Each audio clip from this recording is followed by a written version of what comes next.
Okay, what's going on, guys?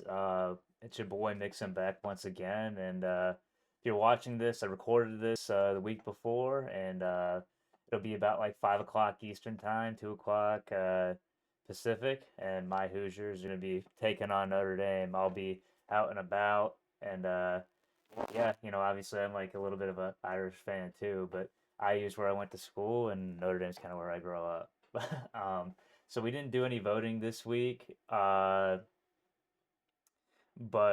I like picked out what I felt like was gonna be the most helpful for you guys as producers.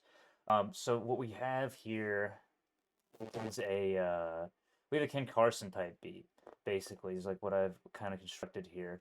The main things that I'm gonna be talking about in this video uh, are just how you make the melodies, right? Like how you like kind of like can make cool chord progressions, how you can really just elevate your like music game just with a couple of yeah, really just your melody game with a couple of like quick techniques.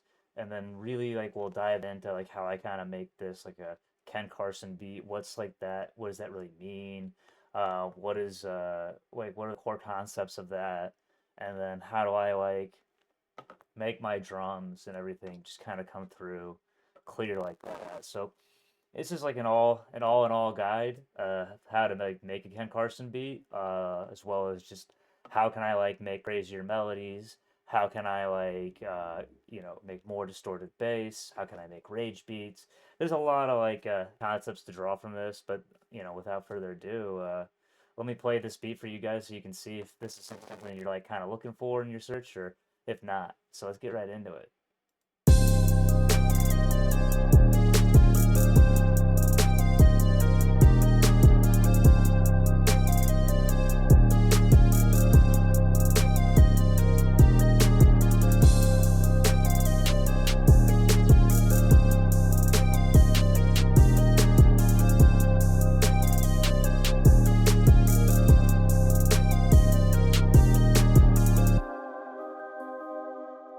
Okay, so what we have here first is just like I'll start with the chords, right? So we're in C minor here if I'm not mistaken. So we're just going from C, E, G, so E flat, C, and G. So the chord is this. Then we go to 2, which is D, F, and A flat, so G sharp or A flat. We go back down. And then we go up to E, G, B, but E and B are flat, and then back down to D, F, A. And then, we keep that pattern for 8 bars. We just, we go back twice. Just like a couple of quick techniques, like, I've been over this, like maybe this is your first video watching me, but what we like to do in this channel with just making the scales, if you have FL, like I think this is like 21 was like what my version is. If you have like FL 21, 20, or like any of those like later like versions, right? You have the C minor, or like you can like snap to scale. So what snap to scale does, it's like I got it set to C and alien minor. That'll just give you like basically natural minor scale. I can only click in notes that are in C, like when I'm going up, when I shift up, like let's say I shift up, it only goes on the notes. Like I'm only hitting one shift the entire time. Like going up and down right now, and it's like it's skipping a note and like just going to like where it is in the scale. Um, so like you can draw scales in that way. You can also use the stamp tool, or and then like okay, like that like for this, I know my chord is gonna be a minor regular chord, so I could just click this in as C, and then get my C E G, or I could go up to D F A, or back down, or back up, or down. So all of those chords, or just like all those triads, you can just kind of click on them with the chord. If that's like a kind of cup of tea, you're like still trying to figure out where you want to go. with all of this. This is kind of like the way you would do something like that. Um, yeah, and then like you just build off of these chords. Like I said, nothing too crazy. It's just a one, or, sorry, 1, 2, then 1, 1, 2, or we go actually EGB, sorry, 3, 2. So 1, 2, 1, 3, 2. So it's not like a complex thing. It's just like I'm literally just going 1, 2, 3, 2.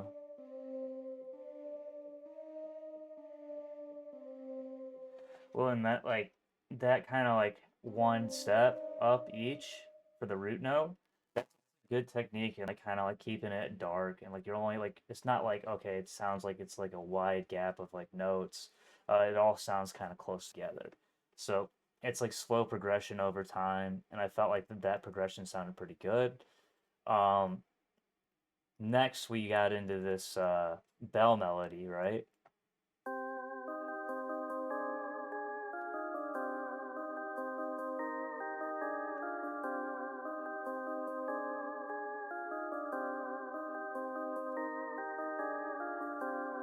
So this melody, it looks really complicated, right? Uh, but the thing is, it's not so complicated because if you remember back to like what we were starting our chords with, we were starting with C, E, and G. And what do we have here? C, E, and G in our breakdown here. So what this is all I'm doing is just a power chord. So it's the one, the root of the chord, and the fifth of that chord. So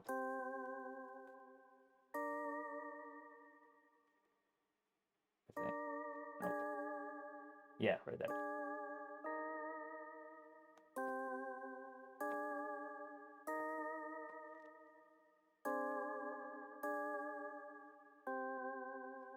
So they're just power chords. Each one of these is just a power chord that I have on that, and then I put in. So I go, if I'm going C G,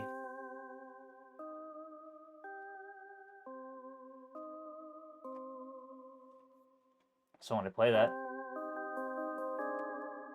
right, it's just playing the chord. I'm basically arpeggiating that chord, but it's slightly different. Right? It's it's a little bit different just because it doesn't follow the typical pattern of an arpeggio. We're just using power chord, and then we're going from so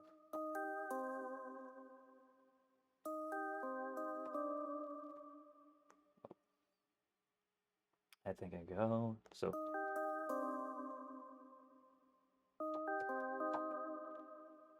time. Let me try that one more time. Let me get this right. So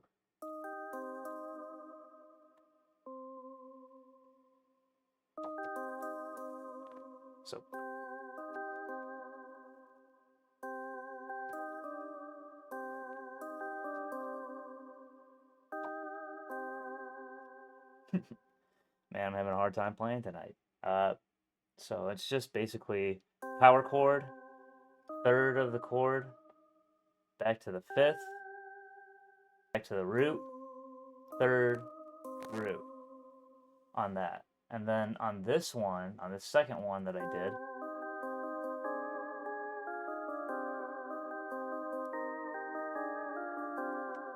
they're all just power chords. I added the only thing that I added with this one is that I like put like a filler note in here with the E, just so like it'd be like an easy falling kind of like method. So like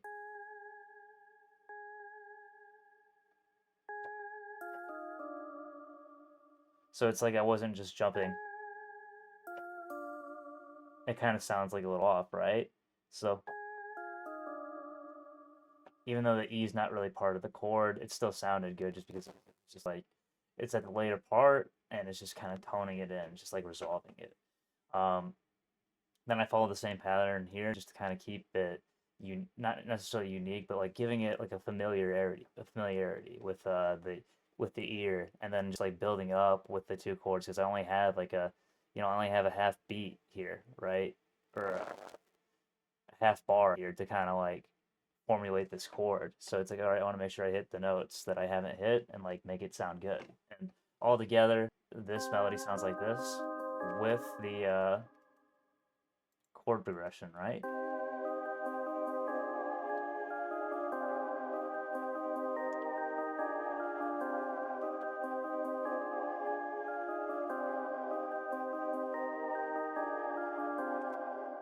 So we've got like a pretty good bass already.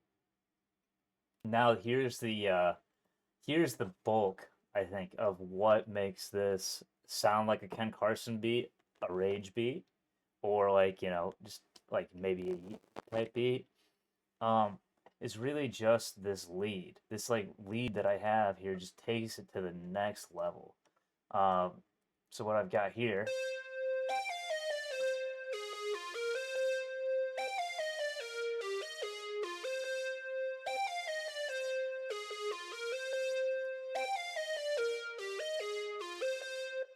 So it's kind of like it's like an edgier lead, right? But it's still following the same pattern of the other ones. It's like I'm trying to use the notes that I like already know are like existing within this kind of space. Um, so like we have this with the if I mute this, so we have this.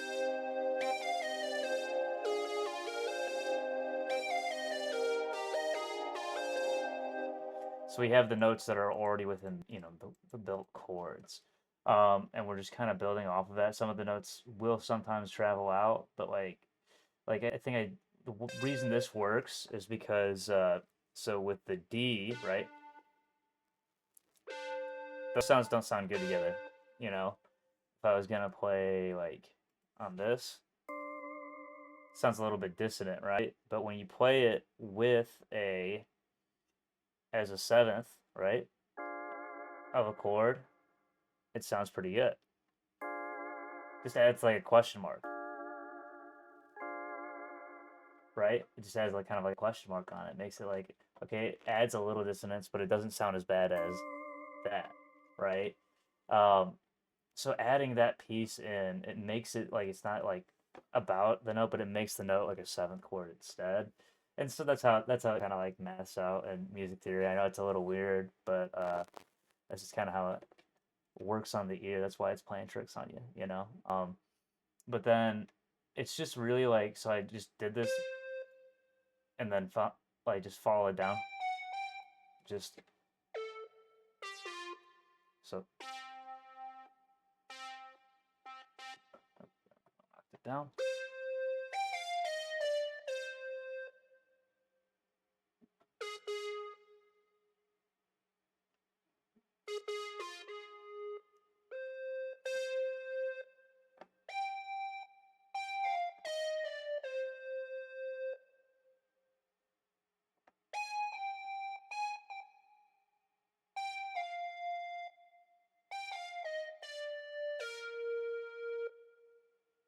And just kind of like rounded it off the way that I did the other one. Um, but what makes this like, I guess I'll kind of like go into this here about this lead. What I did is I really made it full and I made it like have some distortion on it. Now I'll talk about this more when I get into the mixing piece of it, but like just to give you like a preview, this is what it sounded like regularly.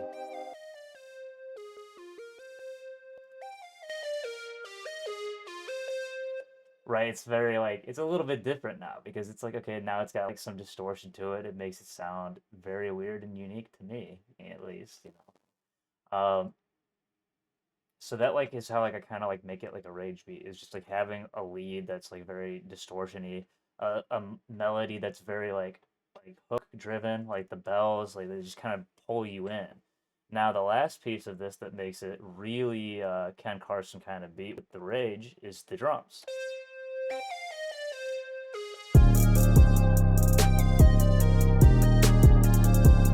Right? The drums are hitting really hard.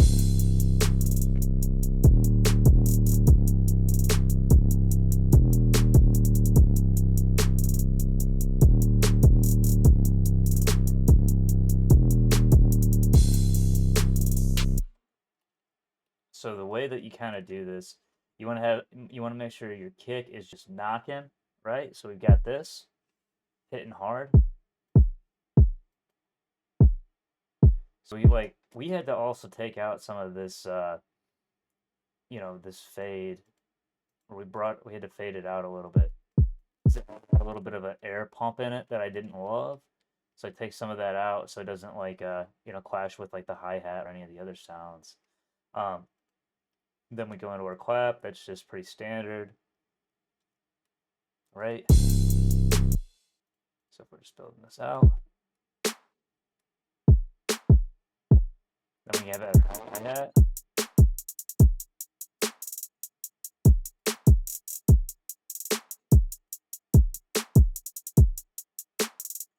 And with this hi-hat, right? Let's see here. So with this hi-hat, I'm just gonna loop this. Here's what we're doing. We're cutting out some of that fade, like I said last time, so we can get it to like punch through. We're cutting it. So always when you're like curing your samples and stuff like that, one thing you always want to make sure of, make sure you're doing cut itself. It just helps with that, and making sure you're taking off the loop points. Sometimes you may need to normalize the sound. It's not always the case, but I really wanted this to like kind of punch through. And if you have like a lot of trailing sounds or like maybe there's some clash, try messing with the envelope too. That's like also another little trick that you guys might need. But as we're building off of this, right? So like I'm doing this to like putting hi-hat rolls in the spots, either right after the snare or the clap hits, or right after, just because that like keeps it spicy, it keeps it like spicing up the beat. It's like got little like sounds here and there, and it's just like, oh, this is like a little ear candy for you as you're kind of like listening to it. Then next I added in these for the second half of it, just to spice up the hook because I kept the lead the same. Then we added the 808. So this one, it's just following the bass notes, right? So I let this one bleed out a little longer, but then it just goes to D. So C, D, C, C, then D, or I'm sorry, E. So just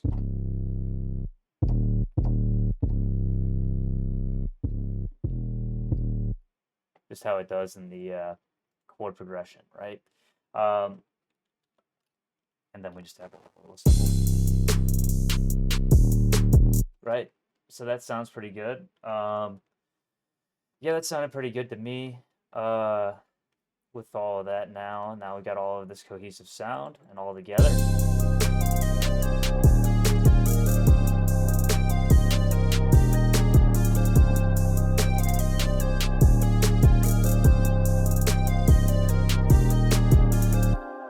So we'll talk about the song structure now. So we just got like a 16-bar intro, putting the tag in there. It's always crucial when you're like building the hype for a song, so like people know who you are. Then you got a 16-bar hook, 24-bar verse, 16-bar hook, and then an 8-bar outro, so you can keep it under like 2.5 minutes. Then we'll go into the mixing. Oh, I guess I'll say this. Dropping instruments out. So like sometimes I like use gross beat to like kind of make it switch. But because that lead is so powerful, just dropping the lead out makes it sound like darker and different already when it's kind of going through, right? And then we're just building it back up slowly with the kick and the 808s. Then we bring back the hi-hats here.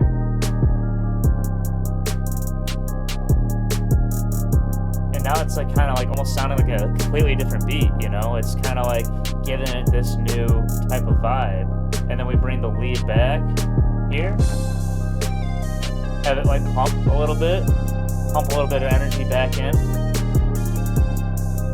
and then we drop a lot of the stuff out.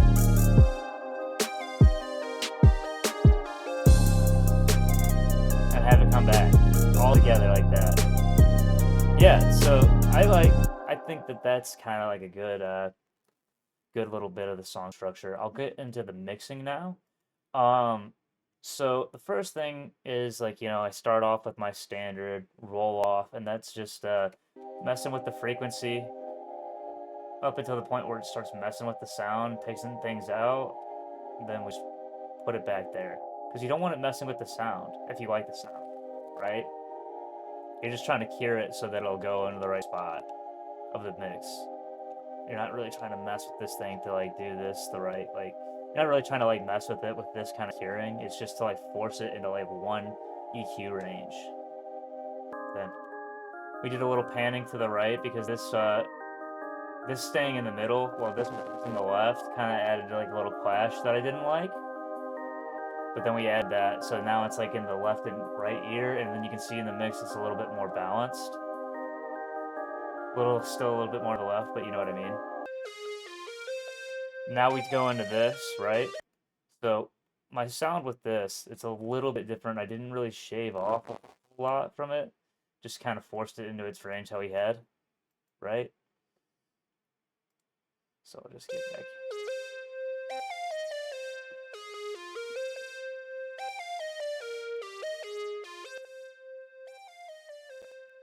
So it's kind of quiet, right? Just keeping it in that range.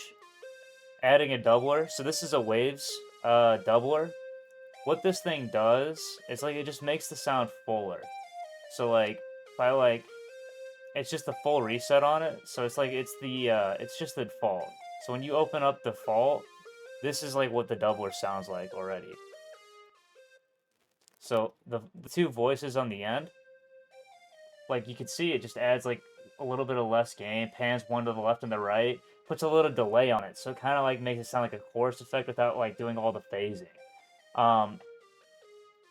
So when it's together, it gives it like a nice full sound. So when you're using a doubler, that's kind of like where that comes from. Then we go into a little bit of the Blood Overdrive. This is just a fruity stock plugin. It's kind of new. It's also kind of old. They used to have this thing. It used to look a lot different than this. I think I just started with like the drive part of it, and then just moved it to like where I wanted. You can copy these settings if you want to use this kind of distortion. I think it's a good way to like really beef up your leads. So like remember, this is like what it sounded like before. Really empty. We added the fullness and that grunge to it to make it a rage beat. You know, that's how you want it to cut through. Then our kick, just EQing. We already did the fading roll off, like stop having air pump through.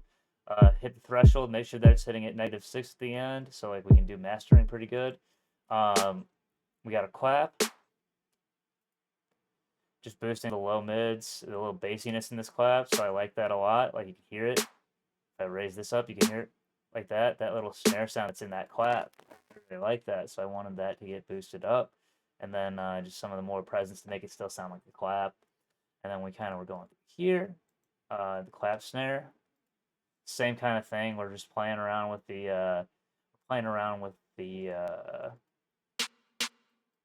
the crisp sounds that I like in it. So like get that sound in there, and then we're also getting this bassier sound in there to like make it echo through. And then we got like our high mids to like kind of emphasize the clap piece of that. The open hat, just forcing that into its own zone. The hi-hats, pushing it to the right to keep the mix balanced. And then hitting at the crispiest part right there. You can kind of hear it in your ear, when it's like really crispy, right? At least with my hi-hats, that's how I like them. 808, soft clipper, again, just boosting the heck out of it, and the bass and the low mid, right, without this. It sounded kind of sound like a weird 808, right? There's get the rumble that you're used to.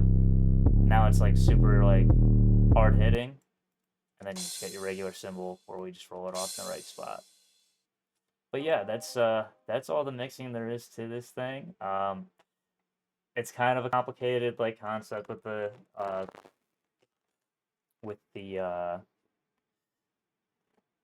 melodies, I understand, but like one of these things, it's like keeping in mind with melodies, it's never at the surface level, it's like it always seems more difficult than it actually is. Because really, how I started this out, I just started with my like two. I only played 3 notes, so I just started off. I was like, okay, this sounds good,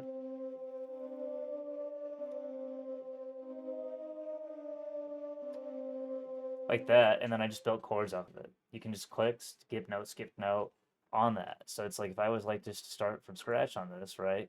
Like I just a random pattern, and like played my notes for a bar. It's like, oh, okay, I already know that I'm snapped to the scale. So if I just click up, it's like I know that D's not it, but E is. It's like, okay, I don't know music theory, but if I play these together, if I play these together, that doesn't sound right. So I'm gonna switch up. There's your minor chord, right? Or you could just, even if you want to go like take it a step further, right? Your minor first chord, like you could just click in like that, and then it's just a stamp. You just click that if you don't want to like even like do the skip note piece. Stamps are there for your use, you know. I'll say this too, that yeah, just started with our bass notes. So one, make sure that's all the way there. Two, one, and then we went here and here, and then I just built the chords off on top.